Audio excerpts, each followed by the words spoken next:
అస్సలాము అలైకుం వరహమతుల్లాహి వబర్కాతుహు.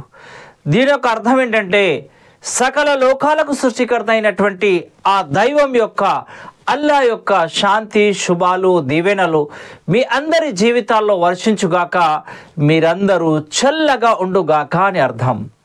సోదరులారా, ఖురాన్ గ్రంథంలో 2వ అధ్యాయము 183వ వాక్యంలో సృష్టికర్త అయినటువంటి ఆ దైవం ఇలా సెలవిచ్చాడు. బిస్మిల్లాహిర్ రహమానిర్ రహీం.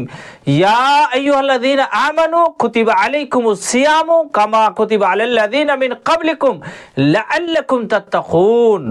దీని యొక్క అర్థం ఏంటంటే, ఓ విశ్వాసుల్లారా, నేను మీపై ఉపవాసాలు ఉండటం విధిగా చేశాను. ఇది మీకే కాదు, మీకంటే ముందు గతించినటువంటి వారిపై కూడా విధిగా చేయడం జరిగింది. లఅల్లకుం తత్తఖూన్. దీని ద్వారా మీలో భయభక్తులు పెంపొందే అవకాశం ఉంది అని చెప్పడం జరిగింది. ప్రియ సోదర సోదరిమల్లారా, మీరు కాస్త ఆలోచించండి. ఉపవాసాన్ని పాటించడం వల్ల మనిషిలో భయభక్తులు ఎలా పెంపొందుతాయన్నది ఇది ఒక ప్రశ్నండి. అదేలానంటే మీరు కాస్త జ్ఞానంతో ఆలోచించండి. ఉపవాసాన్ని పాటించే వాళ్ళు తెల్లవారుజామున భోంచేస్తే సూర్యాస్తమయం వరకు ఏమి తినరు, అన్న పానీయాలకు దూరంగా ఉంటారు. చాలా దాహం వేస్తుందండి, ఇంట్లో ఎవరు లేరు, చూసేవాళ్ళు ఎవరు లేరు, ఒక గ్లాసెడ్ నీళ్ళు గుటుక్కున తాగేద్దాంలే అని ఇలా ఎవరు చేయరండి. గుప్పెడు నీళ్లు గుటుక్కున మింగేసిన పక్కున్నటువంటి వాడికే తెలియదు, అయినా కానీ ఇలా చెయ్యరు. ఎందుకో తెలుసా? నన్నెవరు చూడకున్నా ఆ పైవాడు చూస్తున్నాడు, నేను చేసేదంతా రికార్డ్ అవుతుంది, ఒక రోజున నాకు ప్రశ్నిస్తాడు అనేటటువంటి ఈ భావన, ఈ భయం మనిషిలో వస్తుంది. కాబట్టి ఈ భయమే అతని ఇంట్లో ఉన్నటువంటి ఆహార పదార్థాల నుండి, అన్న పానీయాల నుండి దూరంగా ఉంచుతుందండి.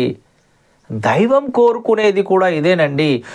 ఓ నా దాసుడా, నువ్వు ఉపవాసంతో ఉన్నప్పుడు ఎలాగైతే సూర్యాస్తమయం వరకు అన్న పానీయాలకు దూరంగా ఉన్నావో, నేను చూస్తున్నాననేటటువంటి భయంతో నీ దగ్గర ధర్మ సమ్మతమైనటువంటి ఆహార పదార్థాలకు, అన్న పానీయాలకు ఎలాగైతే దూరంగా ఉన్నావో, ఖచ్చితంగా అలాగే మిగతా 11 నెలల్లో కూడా నేను చూస్తున్నాను, సమస్తం రికార్డ్ అవుతుంది అనేటటువంటి భయంతో అన్ని రకాల చెడులకు, పాపపు కార్యాలకు, అవినీతి అక్రమాలకు దూరంగా ఉండాలి అని దైవం కోరుకునేది ఇదండి.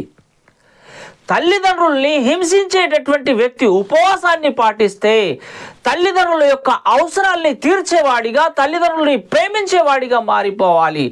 ప్రజల్ని హింసించేటటువంటి వ్యక్తి ఉపవాసాన్ని పాటిస్తే ప్రజలకు సేవ చేసేవాడిగా మారిపోవాలి.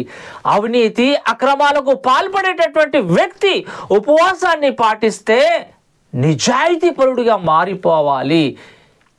ఉపవాసాల్ని పాటించేటటువంటి వ్యక్తిలో ఇలాంటి విప్లవాత్మకమైనటువంటి పరివర్తన రావాలి.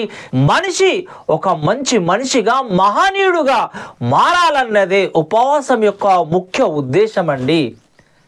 ఒకవేళ ఎవరైనా ఉపవాసాల్ని పాటించిన తర్వాత కూడా మనిషిలో ఇలాంటి పరివర్తన, ఇలాంటి మార్పు రాలేదనుకోండి, ఇలాంటి వ్యక్తి ఉపవాసాల్ని పాటించడం దండగా.